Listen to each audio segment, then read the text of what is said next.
সকলোকে প্ৰভুৰ নামত জয় মসিহ। চ' মই আজি লৈ আছোঁ মাথিউ চেপ্টাৰ 7 ভাৰ্ছ 21-22। যিবিলাকে মোক প্ৰভু প্ৰভু বোলে তেওঁবিলাকে সকলোৱে যে স্বৰ্গৰাজ্যত সোমাব এনে নহয়, কিন্তু যিজনে স্বৰ্গত থকা মোৰ পিতৃৰ ইচ্ছা পালন কৰে সেইজনেহে সোমাব। সেইদিনা অনেকে মোক ক'ব, হে প্ৰভু, আমি তোমাৰ নামেৰে ভাৱক্তি প্ৰচাৰ কৰা নাইনে? আৰু তোমাৰ নামেৰে ভূতবোৰক খেদোৱা নাইনে? আৰু তোমাৰ নামেৰে অনেক পৰাক্ৰম কাৰ্যবোৰ কৰা নাইনে?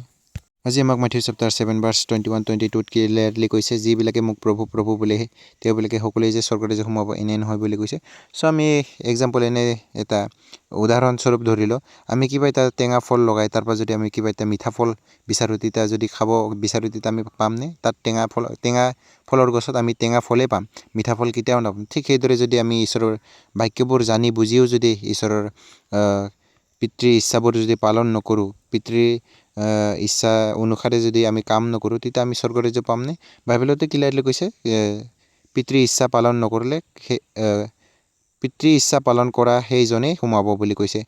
এনে নহয়, কিন্তু যিজনে স্বৰ্গত থকা মোৰ পিতৃৰ ইচ্ছা পালন কৰে সেইজনেই স্বৰ্গৰাজ্য সোমাব বুলি কৈছে। আজি আমাক ঈশ্বৰে এনে জগতত পঠোৱা নহয় বা এনে ঈশ্বৰে আমাক মনোনীত কৰা নহয়। চবৰে এটা মানে উদ্দেশ্য আছে, আমাৰ জীৱনত কি হ'ব লাগে কি হ'ব নালাগে। সকলোৰে মানে আমাৰ বিশ্বাসী লোকৰ মানে উদ্দেশ্য এটা আছে। সেইটো উদ্দেশ্যটো মানে আমি বুজিবলৈ চেষ্টা কৰিব লাগে, ঈশ্বৰ তাত খুজিব লাগে যে ঈশ্বৰে আমাক সেইটো উদ্দেশ্যটো বুজিবলৈ যে জ্ঞান দিয়ক। ঈশ্বৰে আমাক কি বিষয় লৈ এই পৃথিৱীত পঠাইছে, কি কামত ঈশ্বৰে যে আমাক ইউজ কৰিবলৈ মন বা তাৰ কি কামত আগবঢ়াবলৈ মন, সেইটো উদ্দেশ্যটো মানে জানিবৰ কাৰণে আমি প্ৰাৰ্থনা কৰিব লাগে বুলি কৈছে।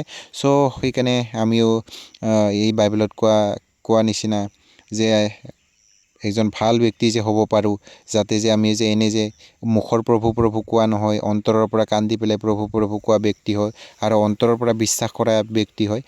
আহক আমিও বাইবেলত কোৱা মতে যে ভালদৰে ঈশ্বৰৰ বাক্যবোৰ মানি পেলাই একজন ভাল ব্যক্তি হওঁ, যাতে আমি স্বৰ্গৰাজ্য লাভ কৰিব পাৰোঁ। কিয়নো আমি যদি স্বৰ্গৰাজ্য লাভেই কৰিব নোৱাৰোঁ, আমি এই সংসাৰত থাকি ইমান দুখ বেদনা ইমান কষ্ট পায়ো যদি আৰু আমি মৰাৰ পিছত যদি আমাৰ আত্মাটো ইমানখিনি কষ্ট পাব লাগে, তেতিয়া আমাৰ কি লাভ ন?